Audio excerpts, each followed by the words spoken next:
বর্তমানে আমাদের গাজীপুরের সবথেকে ভাইরাল একটি প্লেস বিওএফ গলফ ক্লাব। এই জায়গাটা সবার জন্য বর্তমানে উন্মুক্ত করা হয়েছে। আমি চলে গিয়েছিলাম শাকিলের ইনভাইটে। প্রথমে শাকিল তার আঙ্কেলের সাথে পরিচয় করিয়ে দিল। তারপর শাকিলের আঙ্কেলের খেলা দেখলাম, সে খুবই ভালো খেলে। তারপর চলে আসলাম গলফ ক্লাবের সামনে, সেখানে কিছুক্ষণ ছবি তুললাম এবং আড্ডা দিলাম। তারপর শাকিল বলতেছে যে ভাইয়া চলেন রেস্টুরেন্টে যাই, কিছু খাবো। তারপর সেখান থেকে চলে গেলাম সেই রেস্টুরেন্টে। রেস্টুরেন্টটা খুবই সুন্দর এবং একটা লাক্সারিয়াস একটা ইন্টেরিয়র। তারপর আমরা কিছুক্ষণ আড্ডা দেওয়ার পর সেখানে চলে আসলাম খাবার অর্ডার দেওয়ার জন্য। তারপর দেখি আমাদের আন্টিরা অলরেডি আগে এসে পড়ছে।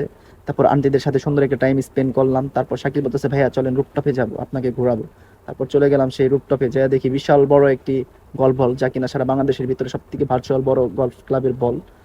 তারপর সেখানে আড্ডা দিলাম, কিছুক্ষণ ঘুরলাম, আর এত সুন্দর ঠান্ডা বাতাস, যা আমার হাসি দেখে অবশ্যই বুঝতে পারতেছেন কতটা হ্যাপি এবং কতটা ভালো লাগছে।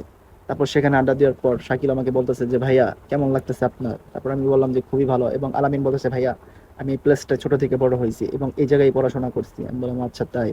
তারপর খুবই সুন্দর একটা টাইম এবং খুবই মনোমুগ্ধকর একটা টাইম স্পেন্ড করলাম, হাসাহাসি ফান।